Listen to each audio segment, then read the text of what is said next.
Hi, Little Brown Atom fans. This is Amy Plum, author of Die For Me, and this is my book.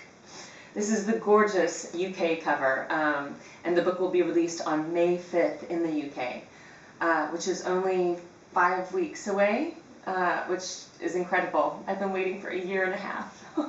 It doesn't seem like it can be true. Anyway, I thought that today I would read to you from chapter 1. Since this hasn't yet been released, it's an exclusive view into the book.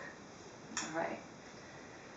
Most 16-year-olds I know would dream of living in a foreign city, but moving from Brooklyn to Paris after my parents' death was anything but a dream come true. It was more like a nightmare.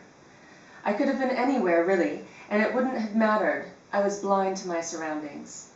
I lived in the past, desperately clinging to every scrap of memory from my former life. It was a life I had taken for granted, thinking that it would last forever. My parents had died in a car accident just 10 days after I got my driver's license. A week later, on Christmas Day, my sister Georgia decided that the two of us would leave America to live with our father's parents in France. I was still too shell-shocked to put up a fight. We moved in January. No one expected us to go back to school right away, so we just passed the days trying to cope in our own desperate ways. My sister frantically blocked her sorrow by going out every night with the friends she had made during our summer visits. I turned into an agoraphobic mess. Some days I would get as far as walking out of the apartment and down the street. Then I found myself sprinting back to the protection of our home and out of the oppressive outdoors, where it felt like the sky was closing in on me. Other days I would wake up with barely enough energy to walk to the breakfast table and then back to my bed, where I would spend the rest of the day in a stupor of grief.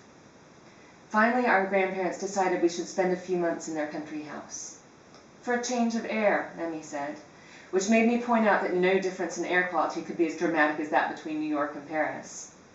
But as usual, Mammy was right. Spending the springtime outdoors did us a world of good, and by the end of June we were, if only mere reflections of our previous selves, functional enough to return to Paris and real life. That is, if life could ever be called real again. At least I was starting out in a place that I love. There's nowhere I'd rather be than Paris in June.